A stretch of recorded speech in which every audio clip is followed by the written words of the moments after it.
Okay, Bismillahirrahmanirrahim. Wa sallallahu ala Sayyidina Muhammad wa ala alihi wa sahbihi wa sallam.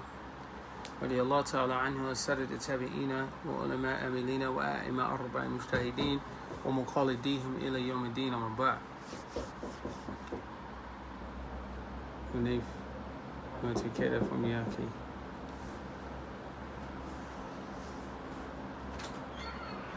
Hold on 1 second. I'm in class. That's right. Yeah, we in class. It's in the room. Okay. In front of the television. All right, so excuse me, had a little brief interruption there. All right, so we started last week and we started discussing the subject pertaining to tahara, all right, which is one of the main components, or it's also a shart condition, a shartiyah. It's a condition in order for salat to be valid, or any act of worship is purification, in this case. And it's an obligation upon every legally responsible person, all right? Next week, we'll be having a little pop quiz. I know me telling you now, you got a week in advance to kind of like be prepared for it. It's nothing real heavy, but it's kind of like to test your knowledge on where you at in your studies, how you're doing with the subject. It also gives me a idea of how I'm doing so far with me teaching you guys as well. All right. So we've dealt with water. We dealt with there's categories of water. We had Ma'u Tahir, right? Ma'u Mutlaq. Anybody remember what Ma'u Mutlaq is? Ma'u Mutlaq. This is last week's terminology, last week's class. Ma'u Mutlaq. Pure, not just pure water, but he gave a different adjective to it. It's pure water, but absolutely pure water. Absolutely. Now, turn around this way so you I can see you, inshallah. Absolutely pure water.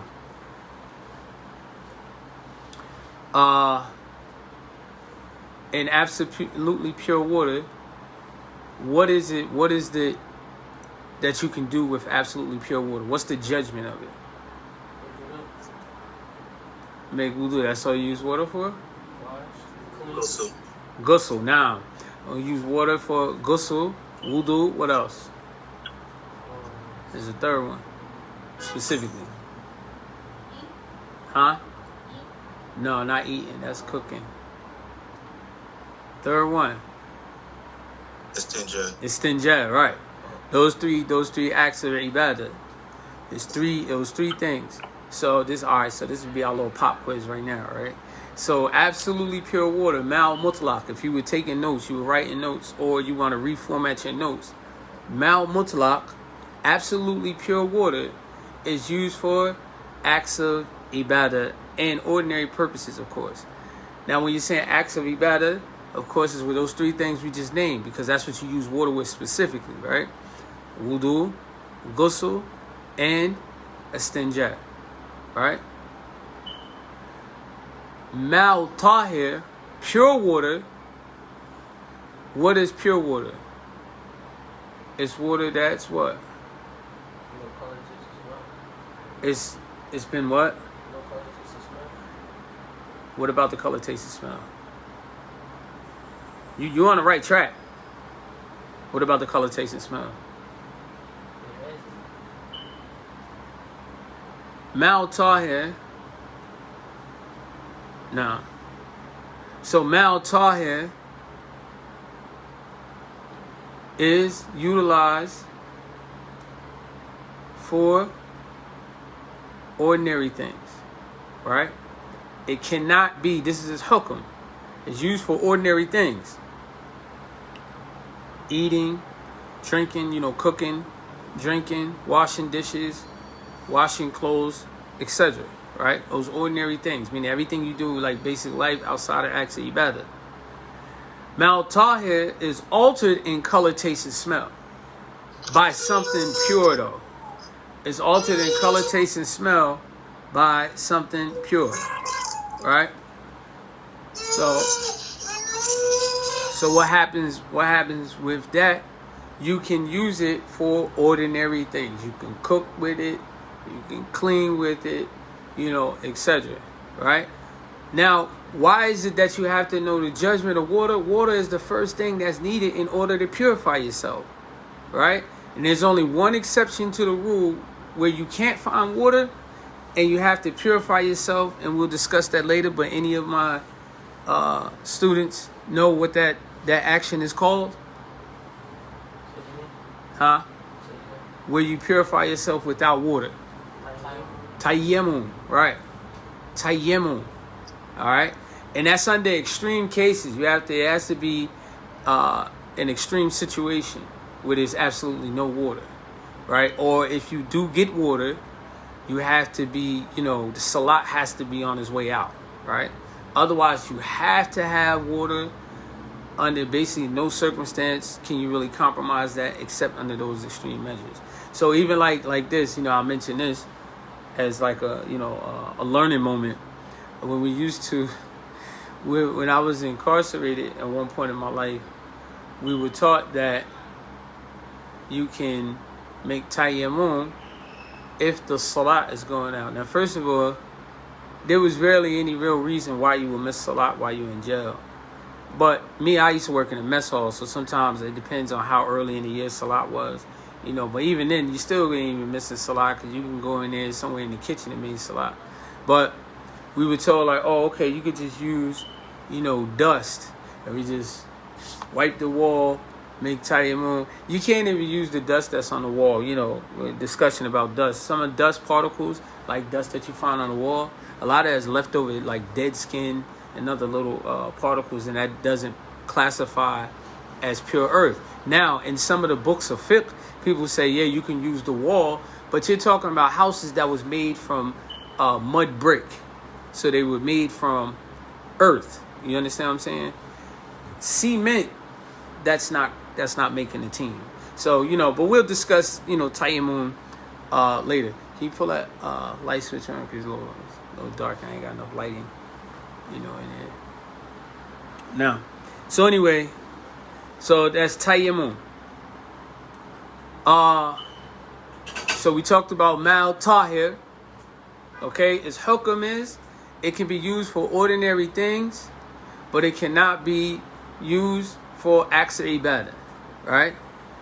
Mal tahir. And what defines mal tahir, right? Is, okay, it as translated literally word for word, it translates as pure water. But this could be a misconception. Because when I say pure water, when I tell you, let's say we just speak in English and we don't use any Arabic terms. This is why I say terminology is everything, right? Even as a teacher, because you all are learning from me as a teacher, but I'm also equipping you to be a teacher where you're going to teach this to other people, right? If you're telling a person you have to make water with absolutely pure water, right? You don't even put the word absolutely in there. Let's just say you have to make wudu with water, right? What type of water are we talking about? Absolutely pure water, meaning that it hasn't been altered in color, taste, and smell, right?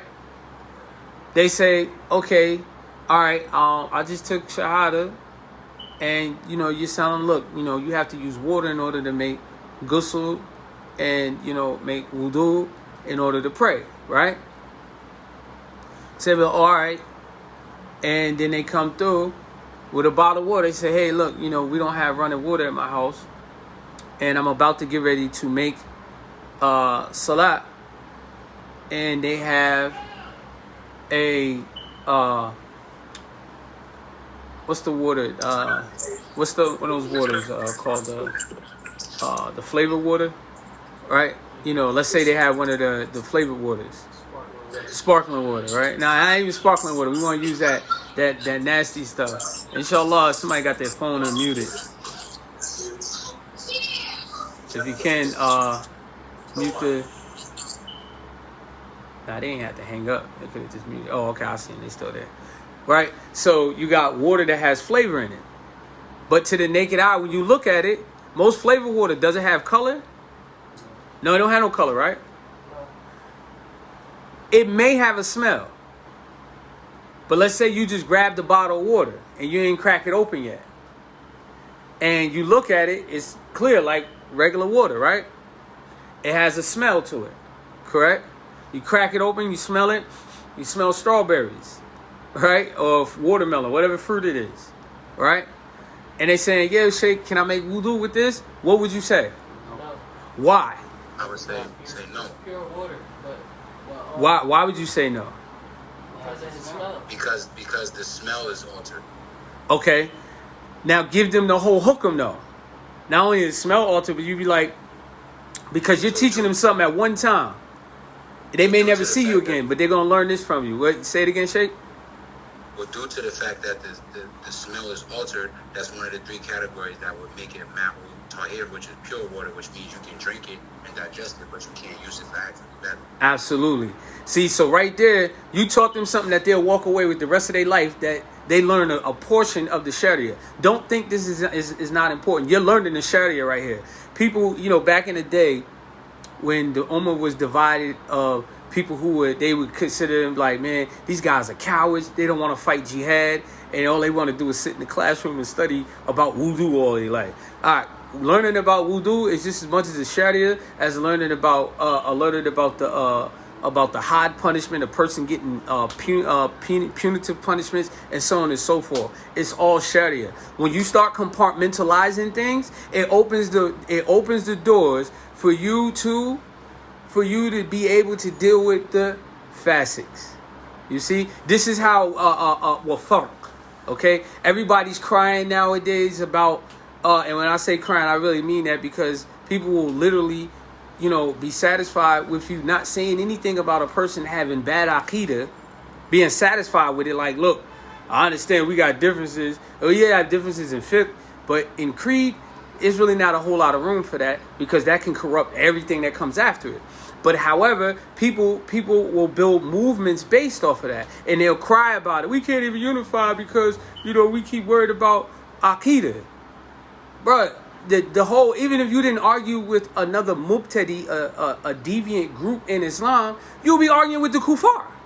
Do not the kuffar say that Jesus is God? Don't they say that? The Christians, right? Don't atheists say there ain't no such thing as a God? Right? So you're going to argue whether you get away with it, whether you want to do it or not. The same attitude they have towards the Muslim deviant groups is the same attitude they have towards non-Muslims, by saying things like, "Oh, we're all up on the Abrahamic faith." I'm not telling you anything but the truth. Is there such thing as Ibrahim? Was he a Muslim, Jew, or Christian? Absolutely not. Right? So we can't sell false illusions. Right? And we can't make mockery. As students, at least as my students, you have to have a certain decorum, a certain attitude and behavior about you. I can, usually how I gauge people and who their teachers is how they deal with people. I know when you're dealing with someone, right? You use certain popular terminology, right? You'll use terminology. If you get around in a group, you're in a circle, and all they talking about is Ahlul Bid'ah, Ahlul Bid'ah, Ahlul Bid'ah. Even though the scholars of Ahlul Sunnah use that same term, guess what the opposite of Ahlul Sunnah is called? Ahlul Firq wa Ahlul Bid'ah wa Firqa, right? They're the people of innovation and division. Ahlul Sunnah wa Jama'at means is the people of the Sunnah in the Jama'ah, in the group, right? Meaning togetherness. Ahlul Bid'ah wa Firqa. They're the opposite of Ahlul Sunnah. So you'll know by their behavior, right? My students, we kind of teach them, no, we may not agree with you. I may not even pray behind you, because I know you have deviant belief, but I'm not going to make a whole big story, like, oh, yo, listen, man, don't even go there. Da, da. The people of the Sunnah, what did the Prophet ﷺ do? When people in Mecca wouldn't embrace Islam in Mecca, Then they started getting hostile. What did they do? They established in Medina. And in Medina, you weren't allowed to come there with the idol worship and things of that nature. Right? So this is the reality. They didn't make a big fuss about it, right? They just established themselves. Ben Thabit, and that's what I've been encouraging people. Now it's nice to be part of the gossip, that tabloid nation. Well, Sheikh such and such says so and so ain't on it, and Sheikh such and such says so and so ain't on it, and he ain't got ijazah, and this person ain't got 5 ijazahs, I got 6, and so on and so forth. And guess what? You get caught in a whirlwind of a nafsi type movement. And that's why you don't see any progress in Islam. And the truth of the matter, those type of Islams that you see going on, if you from low income, African American descent, Latino descent, they don't have no love for you. They use you to get increase in numbers and spread their message. They don't love you. That's why there's no fiqh institutions set up in, no grassroots institutions where people are learning fiqh like this. There's no grassroots institution. Every institution that you go to that's trying to teach you, they want you to pay the same amount of money that you have to pay at the community college, right? Now, don't get me wrong. What you need, you're going to pay for it. If you feel you need to spend the money to get it, then you're going to do what you got to do in order to empower yourself. But here, we're teaching you right here. Everything you learn here, you're going to carry this on and teach other people. You're going to carry this on and empower people. Why people aren't growing? People aren't even praying properly. People don't have the proper beliefs, right? You may be able to make the move. Allahu Akbar. They know that you have to make the takbir ihram. Then you're fighting about whether your hands should the tip of your fingers go to the earlobe this way, or should the thumbs go to this way? But under sound scholarship, you understand which one is proper and which one is incorrect. And the thing that you don't follow, you're quiet about it. Why don't you make any noise about it? Because of the fact that you understand that there's a thing called ikhtilaf based off of proof. Right? You understand that. But a person that the rebels, those people who are rebellious against the Sharia, they got criticism of everything and everybody. These people over here don't do this, or their thing is invalid, and this person don't do this, and that person do that. See, and then they can't build. But when you're quietly building, and the thing that you're building, and you're calling people to La ilaha illallah Muhammadur Rasulullah, and you're sincere, and you're telling them, look, the end game is Jannah. Not to be known for who carries the mantle or the flag of who's the true Ahl Sunnah, but the goal is in order to get you to Jannah. Then you'll start doing things with compassion, with knowledge, right? With the decorum, with the characteristics of the Prophet Sallallahu Alaihi Wasallam. So you're learning early on that one thing of telling a person that water, Akhi, listen to me. The water has to be purified water, and it cannot be altered in color, taste, or smell.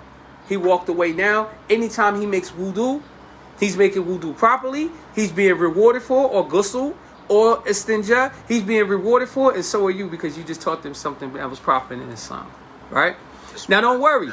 As we progress, you're going to learn all of the proofs discussing this. Then not only are you going to say that, but then you're going to say, yes, your language changed. I'm telling you, pay attention. One thing about lawyers and fuqaha, they're articulate in language. Language is everything. So you become articulate. So now you start off, you're giving them the hukm. Yo, this is the hukm. You can't do A, B, C, and D according to this judgment in the Sharia. MashaAllah. As you begin to grow, you won't be just saying that.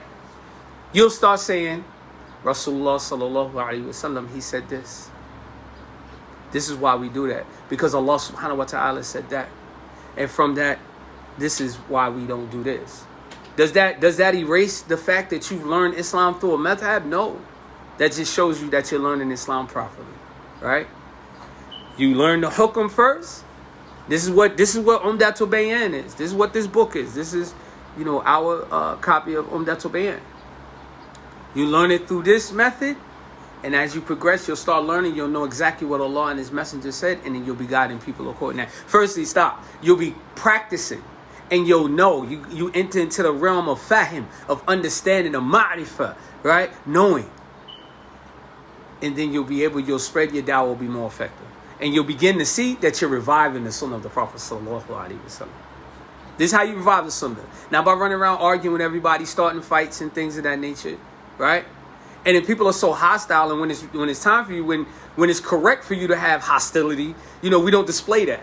But when it's incorrect to display hostility, we always on go and ready to, we just ready to set it off here. Yeah. How do you just become so angry? It be guys, their background, you wasn't even tough before you was a Muslim. Now you become Muslim. Now you just ready to put in work. I'm ready to put in work. I'm starting to worry about you. I'm gonna start asking for your badge in a minute. Are you a cop? Right? You become Muslim. Hey, yo, look, dudes I know became Muslim to stop being that bad guy. You got all the Muslims now becoming a bad guy. Becoming Muslim, and they want to be tough. Yeah, because, we just going to rile up and just, roll down on these suckers. You know what I'm saying? He be like, yo, what's wrong, huh? Like, subhanAllah, what happened? He ready to set it all. Want to get it popping all the time. Meanwhile, those kind of people that were always in the mix, they want peace and comfort in their life. They want tranquility, right? If you read the Sirah, the Sahabas, they weren't always on go. They were silent warriors, right? Like Sa'd ibn Abi Waqqas, when they were in Mecca, because the Muslims used to go outside of Mecca to pray, right? They used to pray like in little hills and things outside of Mecca. Inshallah, somebody got their phone unmuted. And okay, inshallah, somebody said they had to leave to offer dhuhr, inshallah. And that they will pray, and in that area where they were praying at, the kuffar will go there and throw stones at them, bam, hitting them while they were praying, right? Now I'm telling you this. In America, I promise you, you get the right people, they're gonna act like Sa'd ibn Abi Waqqas. But most people gonna come off come out that salat, like his name is Muhammad Luther King, right? And he gonna be like, mashallah, this is the kuffar. They don't know no better. Meanwhile, the brother might have been, reading some old crazy books and coming in, and instead of you teaching him the proper creed of Ahl Sunnah, you ready to go upside his head, boop, bop him upside his head 2-3 times in a row, right? You don't have no tolerance for him. Look at her Timar. Look at this. Look how she's dressed. You ready to shun him. But while the kuffar throwing bricks at you, hitting you in your head while you making salat, you as a Jew, boop, they knocked you out, right? You ain't even angry about it. You're like, we gotta pray for them, we gotta be patient with them. Well, Sa'd ibn Abi Waqqas, on the ground, it was a camel bone. He got up and knocked main man out, cracked him. Bow! They ran back to the Prophet, say something to snitch on him. Yo, your boy just hit me in the face with the camel bone. But he was busting him in the head with rock. So he make a salat. You got guys, our aggression is the opposite. People who deserve that type of aggression, you won't give that to them. You'll be, mashallah, let's be patient with them. But then you walk around the masjid ready to judo slam everybody that comes in there. They don't wear the same color. You don't pray the same way they pray. You pray. Don't do this, that, and the third. There's a certain decorum. You can tell the people, students, and who they're learning from by the way that they behave. If you learn it from yourself, you're going to have anybody's characteristics. You're going to hit default mode. You're going to go into the behavior of who you idol, right? You're hard with people. And it's usually the beginning stages of knowledge, right? This is a lesson of tasawwuf right now, right? In the beginning stages, you're hard. You're hard as rocks. Or hard as nails. And the more knowledge and opens up your heart, you become a little more compassionate and soft-hearted. But it doesn't change the fact of your bravery.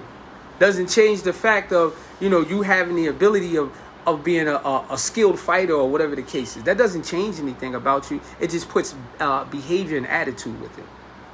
So anyway, let's go back to our fiqh lesson. And I'm sorry, I went off a little bit on a tangent, but the reason why I went off on a tangent is to show you what we're dealing with. I'm teaching and I'm praying every night. I make dua for people and my students as well, and just the Muslim Ummah in general, is that we get back to that of the Sunnah of the Prophet ﷺ, and we unify based on that, and we deal with each other based on that, right? Not this crap that we got going on today. So anyway, my case in point, you go back, that person, they just taught that person something from the Sharia, okay? You taught them from Islam about wudu, about water, right? And now, what's the third category of water? Najis. Right? And what is ma'u najis? It translates to mean what? Impure water. Dirty water. Right?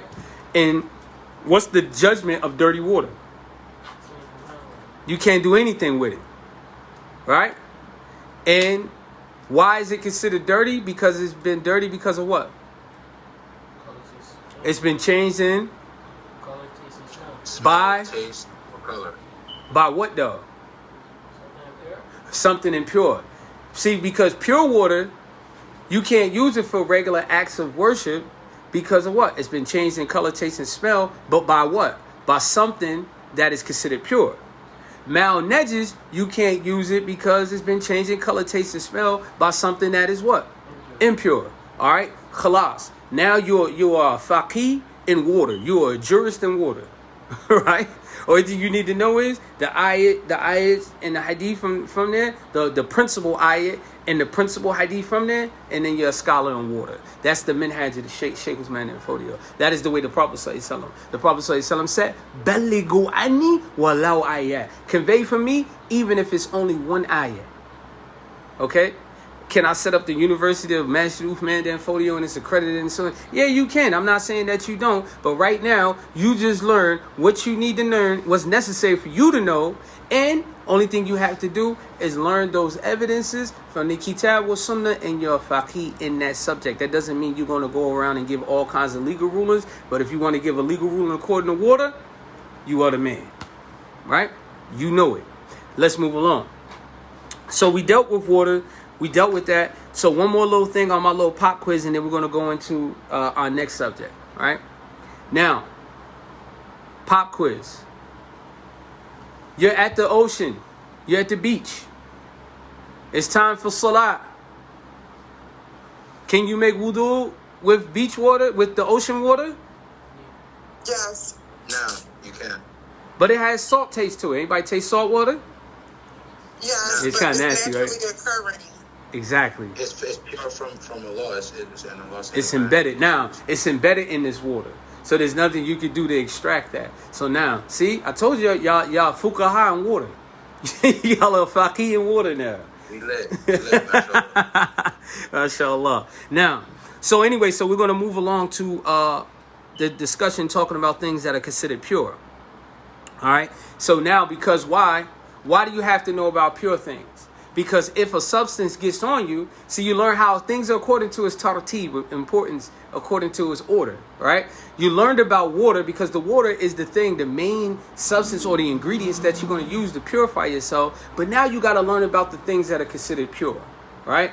And also just right now, I just want to put this disclaimer. There are things that are considered pure according to the Ahlul Amal Medina and Imam Malik that may be not considered pure by Imam Shafi or Imam Abu Hanifa, right? You know, some subjects, they only become controversial because many of us learn one way, and then later on you come and learn something, you know, slightly different, right? So anyway, so things that are considered pure. Now, knowing the things that are pure, they're known by their hukum, by their judgment, right? And each thing that's being mentioned here is in the judgment. If you have the text Umdat'l Bayaan, you good. It's in here, it's categorized in here for you, it's mentioned in here. You should learn these things until you become a specialist at these particular things. Why? No, you might not run into, some of the things that's discussed here, but however, if you did, you have that knowledge of it and you're able to act accordingly. So anyway, so it says the pure things. The pure things are dead things, right? That have no blood. Okay, so if we were just to take that, that'll be the established hukum. Pure things are dead things that have no, or inanimate things, right? You don't want to just say dead things, meaning lifeless. So if you want to put a little, what you call asterisk, little star, if you got that marked in the Umdat'l Bayaan, and this is just in English, but to give a more, elaborate more on what is intended by the word dead, it's meaning inanimate things. It doesn't have any life. No blood to it, because a thing that has blood has life, right? So that's a little bit biology there for you, right? Anyway, so has no life to it. So those things are considered pure. Okay. It says marine animals, or animals from the sea, even if his life is up on land for an extensive time.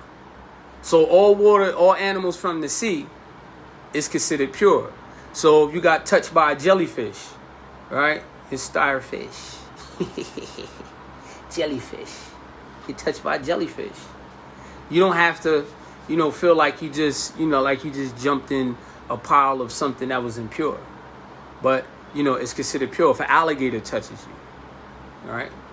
Now, You know, I'll ask that alligator question at the end. Somebody would just remind me at the end.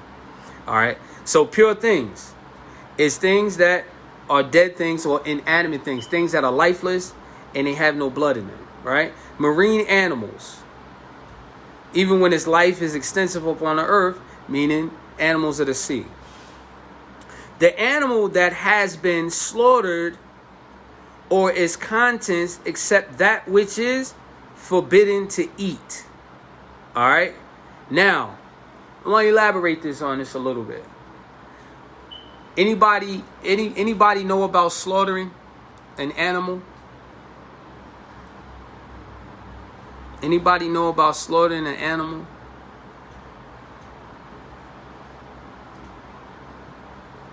Okay. Where does leather come from? Cows. Huh? Cows? Okay. It's not restricted to one animal though, but huh? Crocodiles, alligators, snakes. Right, exactly. All you got to do, if you're a person of fashion, you be like, think about crocodile shoes. Snake skin. Snake skin, right? So it comes from the animal, right? It's tanned, it's burned, and it's made into leather. You know, they do some other things to it to get it the way it is. The Madhab of Amal Ahl Medina, with just right here what is mentioned about pure things, right? Pure things is that which has been slaughtered properly. So if it's been slaughtered improperly, right? Can you eat food that has not been slaughtered properly? No, right?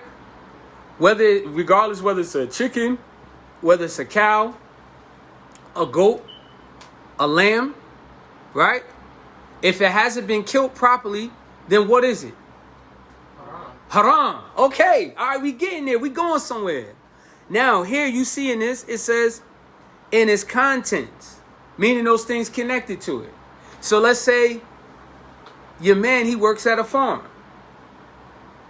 And, you know, they don't slaughter, right? They do, you know, why we call hitting meats hitting the head, right? Like especially cow stuff. You call it hitting the head because they use like an electric stunner. It's like a bolt gun. It's like boom, it knocks them in the head. Now there's a method to our madness as Muslims as why we slaughter the way we slaughter. One of the things you don't want to do is you don't want to scare the animal, because the animal releases toxins in the body. It can be poisonous to you, right? That's why you get some of them diseases like mad cow disease and stuff like that. It makes the meat tough, you know, it spoils it, you know, and so on and so forth. If they release that and that adrenaline gets going and them toxins is released, right? You also have toxins in your body as well. This isn't like a biology and physioanatomy class, but you know, you have toxins in your body as well. You know, you get things like called dopamine and so on and so forth that your body naturally produces. You know, the chemicals in your body. That's why people, they get depressed, and then they give you drugs that increases you in that chemical that your body produces in order to increase it to make your mood change and so on and so forth. But anyway, this, like I said, this ain't that kind of class. But however, back to the contents, right? Guess what falls under contents? The leather, right? So you want to make yourself a nice pair of lambskin shoes, right? Oh, I just had an epiphany about something. It's disgusting. I'll talk to y'all about it offline. I ain't gonna talk about it online. You want some lambskin shoes? Anybody heard the word lambskin and you old enough, you know exactly what I'm thinking. Disgusting. Lambskin shoes, right? They may not have been slaughtered properly. Could you pray in those lambskin shoes? No. Why not? Because haram. Why is it haram? Because it wasn't slaughtered properly. Because of the method of its slaughter. And that was the only point I wanted to point out. Slaughtering, for us in our path, it means everything, right? Even down to the leather. That's why I try to avoid buying leather belts, leather shoes, you know, so on and so forth. And it's important to know about this, because when we start talking about hoofs, that's a whole nother story. And this is why some people are very adamant about not praying in shoes, right? Be like, well, we could pray in shoes. How even shoes is it? Yo, listen, some of our shoes, where them shoes made at? China. You don't even know them leather shoes them Nikes, them Forces, you know, they all made in China. Everybody be talking about them dun shoes, talking about, they from China. All them shoes is made in China. Because they only pay about $1 and we paying $300 to buy them at retail price, right? They pay about $1 to make them, probably $5 to make them, right? And we pay $300 in retail. But anyway, so a lot of people, they be like, yo, I'm out, I need to pray. I'm praying my shoes, I don't want to take my shoes off, right? According to our way, and I'm specific about that because Abu Hanifa says different. He says, no, it has to be slaughtered properly. It has to be slaughtered properly, but when it gets tanned, meaning when it burns, the fire is purifying it. So you may have a person that's on that particular path. You see? So would I argue with you when now it's one thing you go in the masjid and you trying to pray in your shoes, but let's say we outside. Because some people, that might be house rules, right? And they house rules is based off of that, right?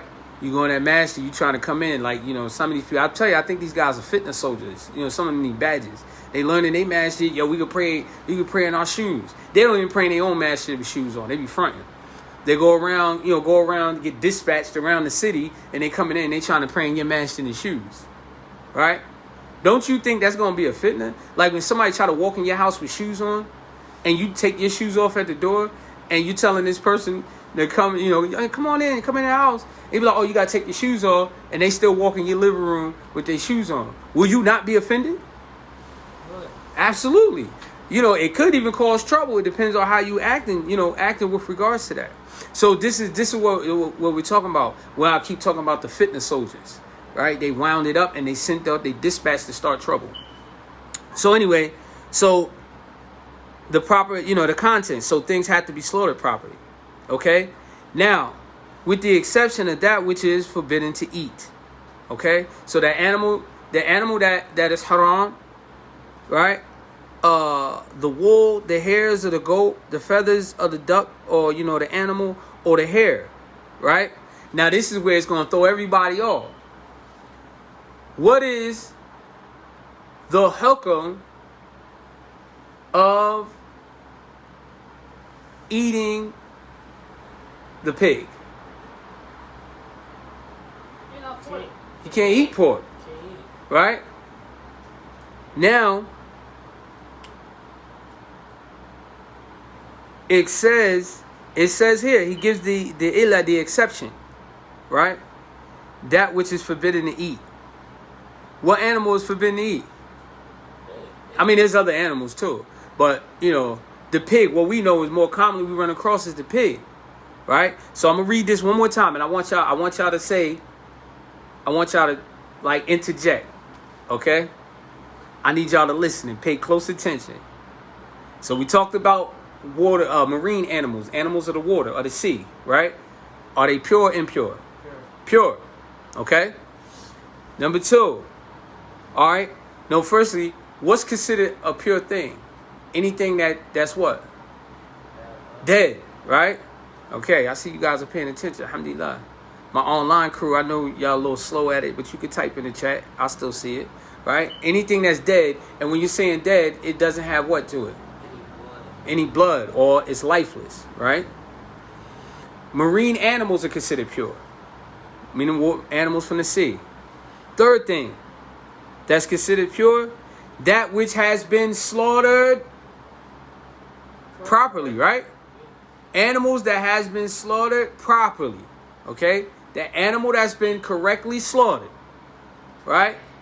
And it says, or its contents, meaning those things that come from it, right? If you want some camel toe, hoof shoes, you know what I'm saying, or whatever, them boots, like you remember them old Gladiator movies, Mad Max. Yeah, y'all too young for Mad Max. But anyway, they wearing them joints with the shoulder pads with the bear helmet, or moose head or whatever. But anyway, so you got those things. It's slaughtered properly in its contents, right? Its contents. Except that which is forbidden to eat, like wool and the hairs of a camel, the goats, the down feathers, and hair, if it is from the pig, as long as it's detached from the pig, the hairs of that pig is considered pure. Now, did I say you can eat a pig? No. If you had a brush, there are some brushes, and brothers be brushing their head, right? You have the Wave Master. You know, you be getting them 360s and they spinning. With the board bristles. They got boar bristles. And dudes be talking that, you know, and they just be steady. And don't even know that they brushing their hair with boar bristles, brushing their hair with the swine. But the swine hairs, as long as it's detached from that pig, is pure. I didn't say it's permissible to eat. Pay attention. Because that's what people do. We be listening and we hear what we want to hear and we try to make our own hukum. Like, well, you could brush your hair with a pig-haired brush, right? But, you know, you that means you can eat the meat then, right? Pause. You can eat the meat, right? You can eat it. No, that's not what it's saying, right? You know, football's actually made from pig skin. You might have to wash your hands after practice every day. Touching that pig skin football, right? May even have to wash your hands for real, after you. Alhamdulillah, the Muslim players, we ain't got that problem. Because we know somewhere down the line, you about to make salat, you got to make wudu. What's the first thing you washing when you making wudu? Them hands, right? And we're going to talk about that later. Them hands, they get purified.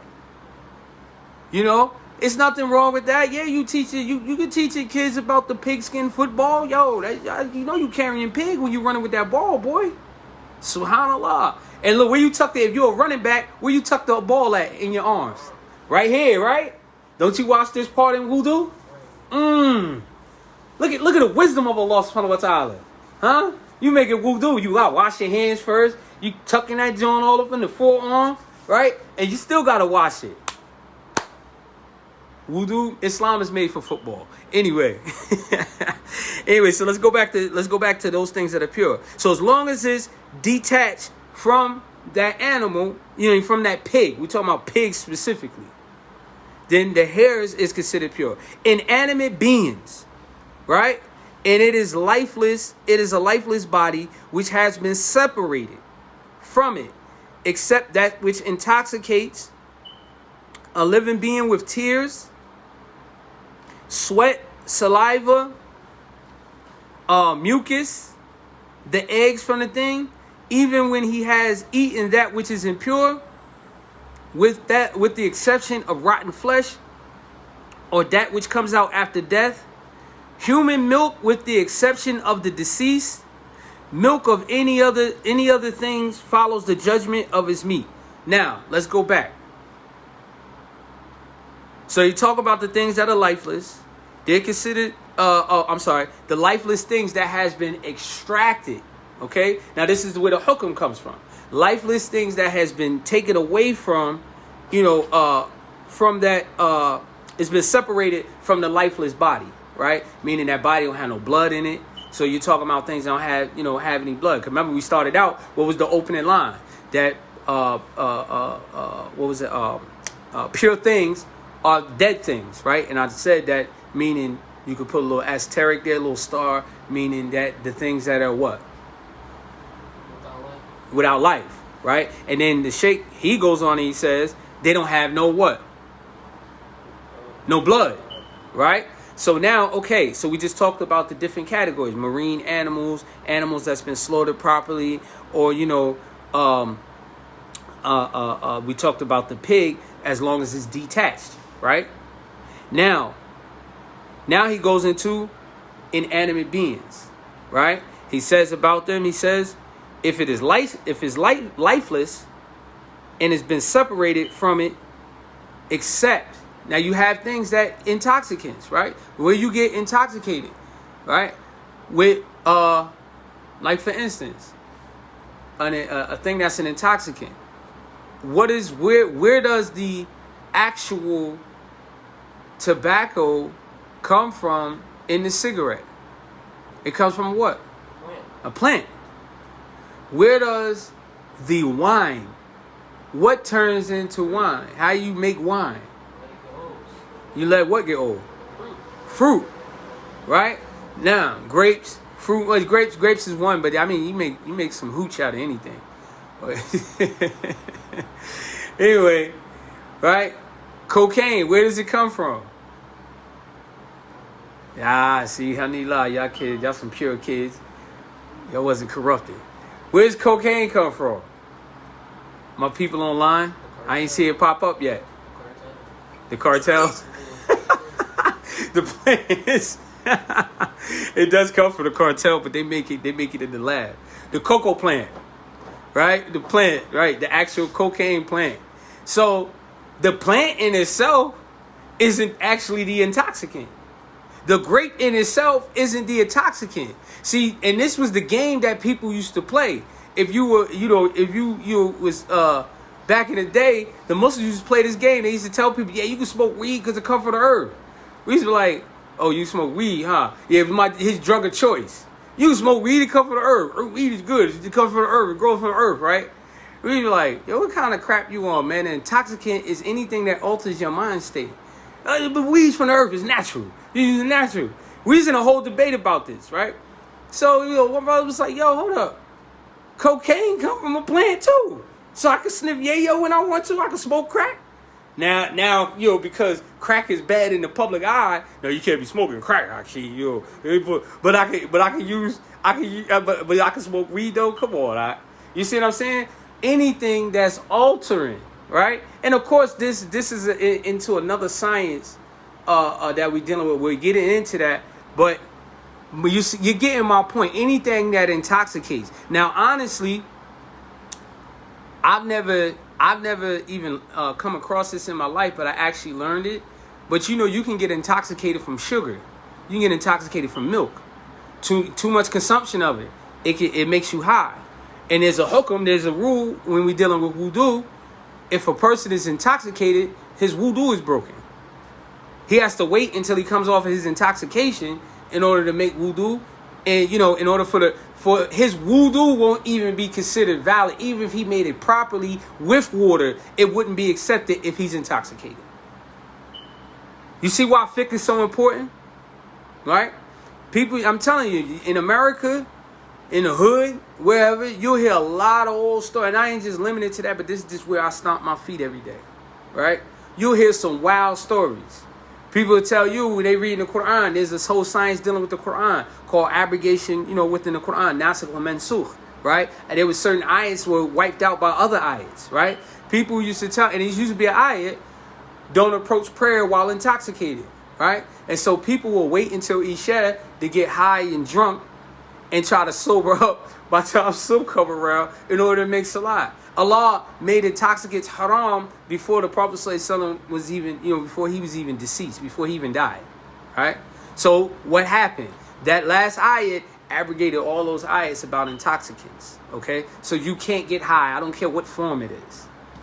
It can be a pill, it can be powder, it can be plants, it can be whatever, smoke, whatever. Everybody on this who vaping, new vaping and hookah and all that stuff. So, but anyway, that's a whole nother story. And just because Arabs use hookah, that doesn't make it permissible. Arabs don't run the religion. The religion is revealed in the language, the Arabic language. The Prophet ﷺ was from the Arabs, the best of the Arabs. But hookah is not part of the deen. What kind of pain? What about painkiller? That's a whole nother subject in itself. Honestly, because medication, of course, is weighed out in dosage, and things of that nature.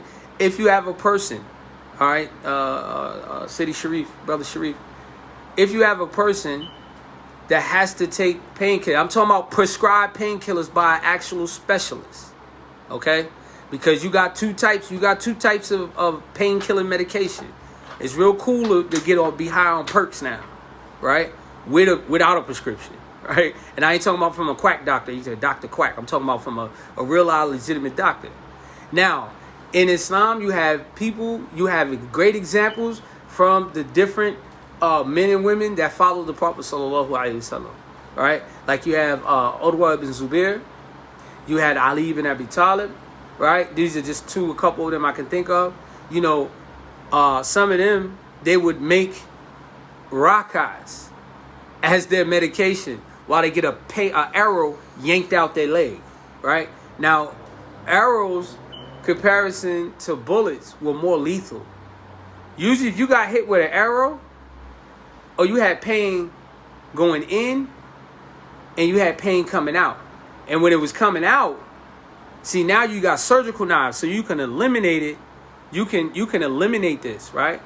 And cut it, kind of cut it out and take the piece out. Versus an arrow had to either be pushed all the way through or had to be pulled out. And sometimes being pushed all the way through, what if a person got hit right here, right? Near the spleen area, near his spleen, right? Spleen part, a little piece in your body, it's kind of important to you, inside your liver, I believe it is. He got hit in his spleen, right? With an arrow. That joker goes in, it's hitting that spleen, and let's say it stopped, it didn't go all the way through. Guess what? He losing that spleen on the way out. Whether he pull it out this way or he push it all the way through, that spleen is done. Right? Versus a bullet can hit it, and I'm not saying that either one is better, both are painful. A bullet might hit a little bit of that thing and go all the way through. And he just got an in and out wound, an exit wound, as they call it. Right? So anyway, back to the question at hand, Sheikh. You had some people that can tolerate pain. Some people use salat as their method. They'll blink out for the salat. There was I read one of the righteous in the past. He had got an amputation, and he got it while he was standing for prayer. They cut his leg off. He had to cut his leg off because he had gangrene. It was like going up. It was eating away at him. He had to cut his leg off while he was making a salat. Right, but that was his method of anesthesia, basically. Some people may need pain pills, right? However, the doctor's not trying to make you high, right? And it shouldn't. And if you have those kind of pain pills, then somehow you're going to have to figure out a way where it's not, putting you in that kind of zombie state, right? Always for future references, if you got to take pain pills, if you got to take a perk. I'm talking about from a real live doctor, not Dr. Quack, not self-medicated, because all the Muslims, they because they legalize marijuana now, a lot of Muslims talking about, I gotta take my weed, that's my medication, and you're like, I got a brown card. You can get counterfeit brown cards. It's not a legal prescription, and so on and so forth, But anyway, just to answer the question at short, the hukm of prescription drugs takes a different ruling. Honestly, you have to get a ruling from somebody that is actually specialized and understands fiqh and things, and they should have some knowledge of medication as well. That's also another problem. You're getting a lot of hukm judgments, and people are giving judgments that's dealing with medical, and they're not consulting medical personnel, right? This whole thing of COVID, this thing was horrible. It's catastrophic, and you can tell it was done without knowledge, truthfully, right? Well, all of the medical doctors, people, and medical doctors is going to give you the thing you're seeking from medical doctors. You want to know about the drug, how it spreads, etc., etc. But I don't know how they took that and turn that into something totally different. I don't even want to talk about that because that's going to become a whole nother discussion. So anyway, intoxicants, things that has tears, right? You might have an animal that has tears, so you might think, the tears might be impure. But what he's saying is, if it got tears, it has sweat, saliva, nasal mucus, right, or eggs, and the saliva of a thing that's actually considered pure. Now, we know. Just because I know somebody's going to come up and discuss this particular subject, we're almost done too. I know I'm being a little lengthy today, but when you talk about fiqh, sometimes these discussions can get a little lengthy. Now, the Prophet ﷺ said that when you touch a dog touches a thing, you have to wash it. How many times? Anybody know? People in the chat, you can answer if you ever heard of this hadith. How many times you can answer? Seven times. Right, 7 times. Right? Now, the discussion is whether it's considered pure or impure, and this is where the ikhtilaf comes in, right? We don't have dogs as pets. Muslims can't keep dogs as pets. Dogs have an objective, right? I know, we're here in this country, and, we're influenced by, Western culture or European culture. I never thought black people would let dogs lick them in the face, but I'm starting to see they letting all hooch lick them like, I'm like, yo, I never thought I'd see black people let dogs sleep in the bed, but guess what? They in the bed with them now and everything. So, Spanky or Sparky, whatever your dog name is, they becoming almost the same, right? And it makes me think of the words of the Prophet sallallahu alaihi wasallam. A person is on the deen of who they imitate, right? You imitate, you're on that deen of the people you imitate. I ain't saying if you got a dog, you're a kafir. All I'm just saying is, in general, just based off of what I see, I'm starting to see our people are descendants of descendants of slaves, right? Are becoming more dog lovers than normal. They must not know the history, shit. Maybe not, but they're becoming dog lovers. And I also do see Muslims as well with dogs, and a lot of that is their ignorance, right? So the dog, no, you cannot have a dog as a pet, right? The Prophet ﷺ even talks about how it takes away blessings for you per day. Look it up, the hadiths in the Muwatta Imam Malik, right? Talks about how it takes away blessings by you just having the dog, right? But however, Imam Malik said the dog in itself isn't najis. So people are like, what? Yo, hold up. Here's Imam Malik's argument. And it's based off of this right here. The saliva of a thing. Allah in the Quran talks about hunting dogs. See, I say you don't have a dog for a reason, right? A hunting dog or a dog that can be a protector. Now, if you're a dog man, I know everybody probably say that they best dog. Like, I got my man on here. He used to be the dog man back in the day. He told me. Not exactly, Sharif. Barakallahu fikum. It takes away 1 qira a day. But the dog man. What's the most vicious dog that most people love? The most common loved dog? It's actually, if you read their history, it's actually interesting. Just look that up on your spare time if you just like a nerd. Pit bulls. People love pit bulls, right? Especially black people. If I was going to have a dog as a guard dog, my family know what dog I'm talking about. Even though most people mind, they don't consider it a dog. What dog I say? My son saying, what dog I say I would have? I would have a hyena. Them dudes is vicious, right? I would have a hyena. I was watching a thing one time, and I seen a hyena. Them jokers stand tall. They vicious. And you look at them. Now, the thing with a hyena is you can't have one hyena. You gotta have them in a pack, because how they beat lions. They jump them. They jump that lion. So you gotta have a pack of lions. And then, and like I said, I'm a little nerd. I read about this Japanese warlord back in the day. Not Japanese. I think he was Japanese or Chinese. Chinese warlord. Whatever one he was from Asia. And main man used 40,000. He had 40,000 dogs. It didn't say exactly what kind of dog, but whatever dog it was, that joker was vicious, right? 40,000 dogs. They was fighting, I think they was fighting the Mongols. It was like a huge army. And he sent 40,000 dogs to invade that wall. To protect the wall. Because this army was so big, the army was about 3 times the size of the general's actual army. I think his men was about 30,000. And he had the dogs was probably like double whatever the number was of men. So he unleashed all them dogs. Right? Why you think he unleashed the dogs? Think about it.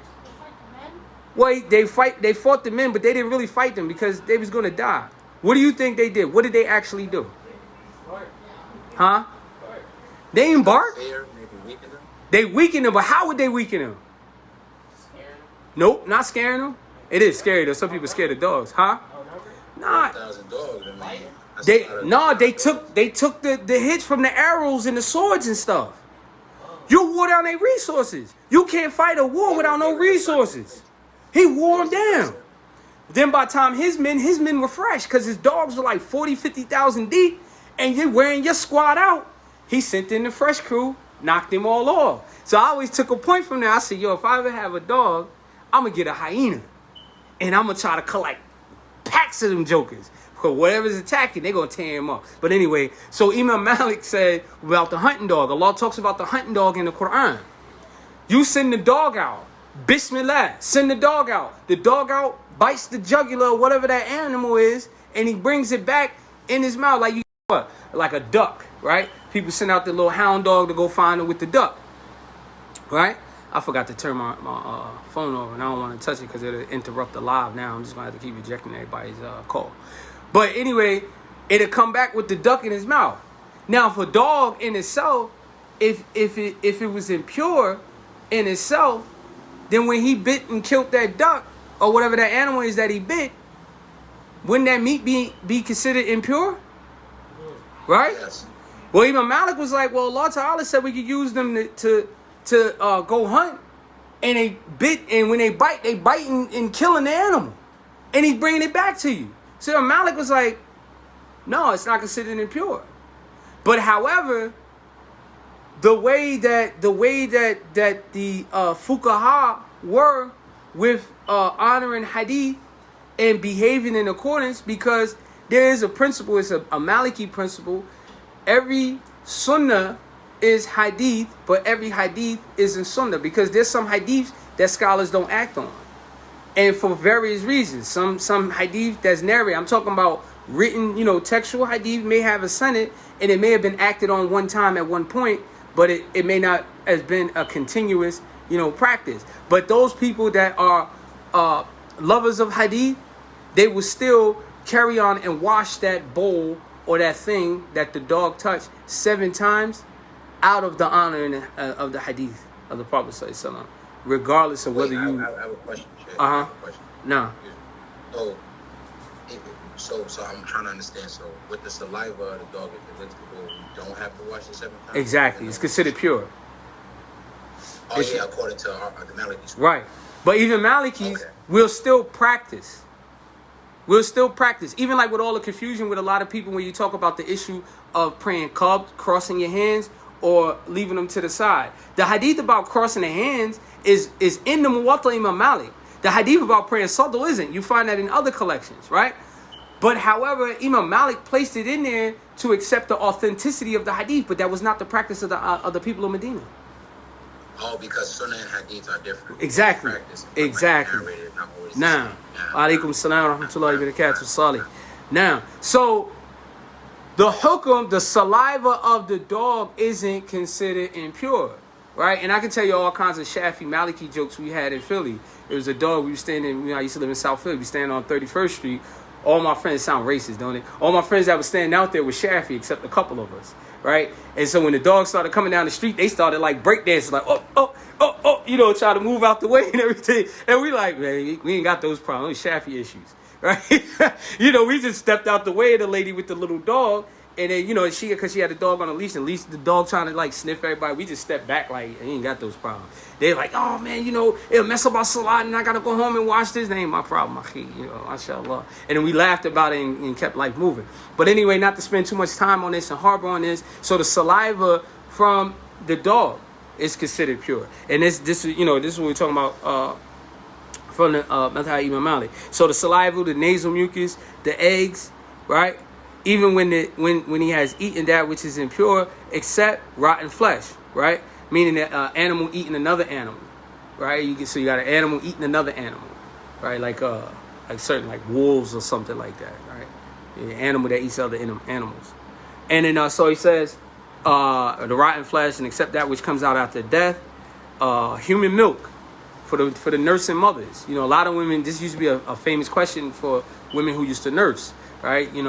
Like, and women, they know that, and alhamdulillah, they use things like breast pads and stuff like that, but sometimes them joints get saturated and the milk leaks through, and somewhere they'll run, and they'll try to they'll be like, oh, I gotta go home and throw my garment in the washing machine, I can't pray. No, you can pray in that garment.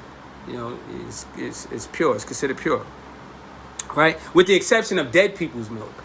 You can't nurse off of dead people's milk, right? And anything in general, the milk of any other animal follows the judgment of its meat. The urine and the feces of the permissible creature, except that which feeds off on that which is considered impure. Vomit, which has not been altered from foodstuff. Now let's go back. The most important thing that I want you to see here is the judgment of a milk, the milk of whatever type of milk you want to drink, it takes the judgment of the animal. So, what's a haram animal to eat? Pig. Can you drink pig milk? No. The milk of a pig is haram. So any animal, if it's haram for you to eat the animal, then it's impermissible for you to drink its milk. Because you don't get milk from a dead animal. So the animal will never be considered haram outright from just its existence. That's why, in short, how do you understand that, right? Oh man. Anyway, so how do you narrow that down? If you can't, I'm gonna pause it early on. I'm sorry, y'all. My pausing. Some people may say it's childish. It's culturally ingrained in me. If you're from New York or from a Caribbean background or any of that nature, you know anything that got to do with that bati business. You kind of like, I can't help it. It's a force of habit. So you'll hear me periodically say pause. you hear me say pause. So I'm sorry if it bothers you, but things are extremely homosexual now. So the meat is the milk is based on the meat you can eat. All right, I had to say pause afterward because I already paused you. The meat that you eat, okay, the milk is based on the meat that you eat. If you can eat that meat, then you can drink the milk from that meat. Shut up, y'all. If you could do that, there's nothing to worry about. In all seriousness, right? There's in all seriousness. If you can, if that animal is permissible for you to consume, then the milk takes the same judgment, right? So anyway, to proceed on. The urine and the feces are permissible creature except that which feeds on its own impurity. Now, meaning that a lot of grass is fertilized usually with horse manure, horse duty, cow duty, right? They use it to fertilize. And there's probably some other thing. I haven't never worked in agriculture, but I know that those two smells from growing up. Especially like sometimes in schools, your public schools, and they used to have them little gardens in the front, especially when everything is concrete when you're growing up. But they'll fertilize certain areas with that. You smell that cow manure, and on a hot summer day, boy, that joint stink. You smell it. So anyway, they fertilize that. That is considered pure. Let's say, for instance, like you got your hand on it or something like that. I mean, you're going to wash it off naturally because the way we don't keep dirt on our hands. At least I don't think we do. You usually wash it off. But if you happen to it and there's no water around at the moment, it's considered pure, right? No need to freak out. Or, my beloved sisters, will you drag your garments? And your garment happen to be dragged through, let's say, a little field or something like that, or the ground, and it has cow manure, right? Or even in this case, honestly, the urine and the feces. Let's say, it might have been some poo on the ground, right? Now, I'm not telling you to go pray with a pooty garment, but this is out of bare minimum, out of necessity. You may be somewhere in the area where the ground is just full of, that dung, and you ain't gonna see water, or a washing machine, as I say, until you hit, like 10 hours down in another city and Salah be gone.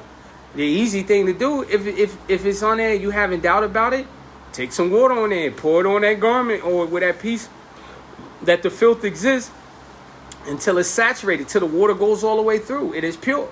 But if you ain't got no water, and this thing, and let's say that it's cow manure, you have nothing to worry about. There's nothing to stress over. Right? So don't go starting videos, taking sound bites and making YouTube videos and things like that. Or tell the people who don't like me, they be like, yo, Khalil's giving judgment saying you could pay with doo-doo on you. I'm not saying that. Right? We're being mature about the issue. If you had no other choice, you were had no other choice, and you cut off from water or whatever the case is, and there was another choice, and you had to pray. That's how serious prayer is, right? You have to know whether something is considered pure or impure, because the first condition of prayer, which we're going to go into condition of prayer in detail, but the first condition of prayer is tahara, purification, all right? So you have to know that it's a thing, the judgment of a thing. Now, so we're coming to a close on just pure things alone, because next week we'll close out that with impure things and what's excused, right? And so he says, the Sheikh, he goes on, he says, except that which feeds off of something that's impure. So if you know that those animals are probably animals that eat other animals' flesh and so on and so forth, then that takes it to a whole nother level. That means that you can't do it, and he'll emphasize that. Okay, next thing he says, vomit which had not been altered from food stuff. Right, now this is important because people vomit, right? People vomit, and the food, meaning there's food stuff.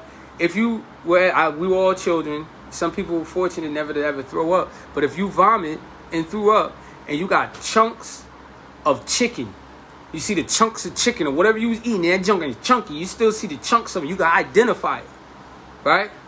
Then this is what it's talking about. It hasn't been broken down. The acid ain't break it down and all those things. Yellow bile, phlegm, the gallbladder of a permissible thing. All of these things are considered pure. The blood which has not been shed, meaning a thing that's not a stab wound. Let's see, you had once again, my Shafi brothers. I know Sali done disappeared on me. Shafis, they have a hard time. You know, if you have a nosebleed, your salat is invalid according to Shafis. Right? Now, according to Malikis, you know, but, you know, I mean, you praying, you nosebleed, and you take care of it, right? But with them, it messes up the whole salat for them, right? And we're talking about scholarly arguments. So if a person, his nose started bleeding, and you see him break off the ranks, you know why, right? Now, there's certain etiquette in adab. You know, one of my teachers taught me, like, yo, you know, if you're a person, you knew you passed win in the ranks.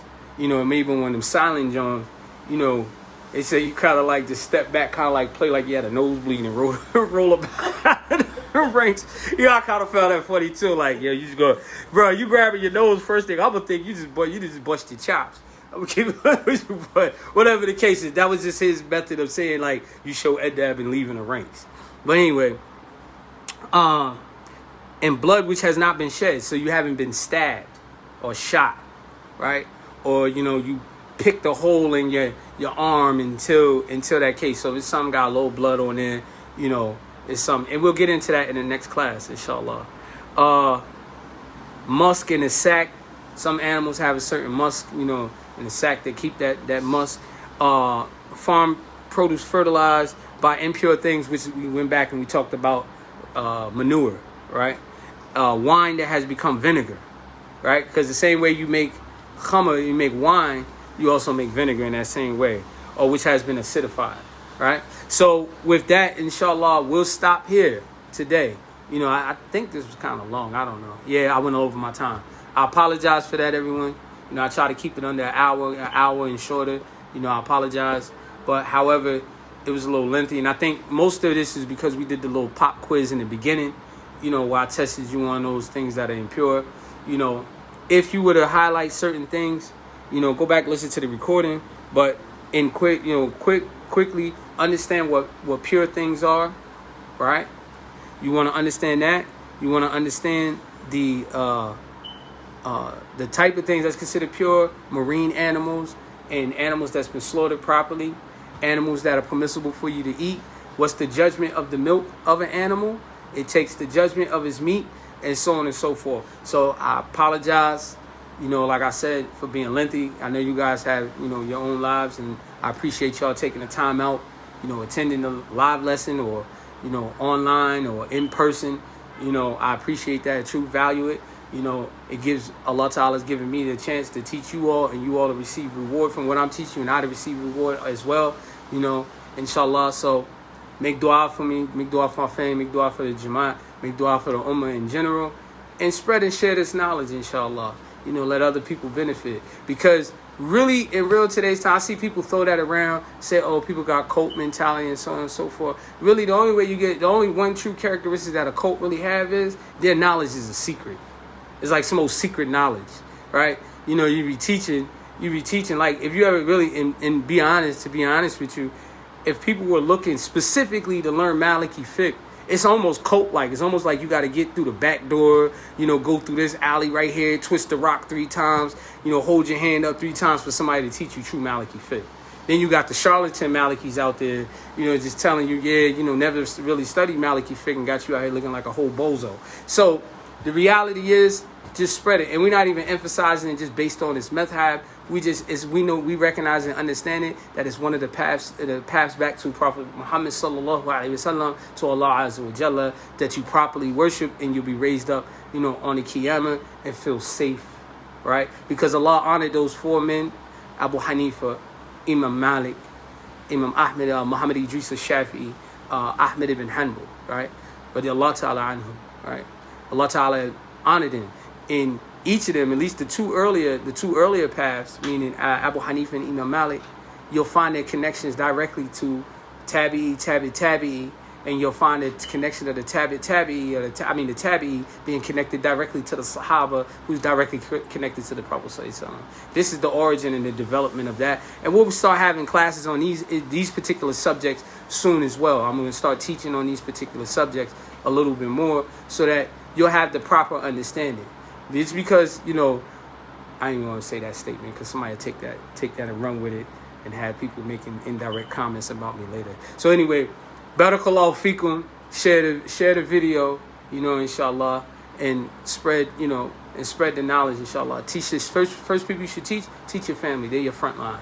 Barakallahu fikum. Assalamu alaikum wa rahmatullahi ta'ala wa barakatuh.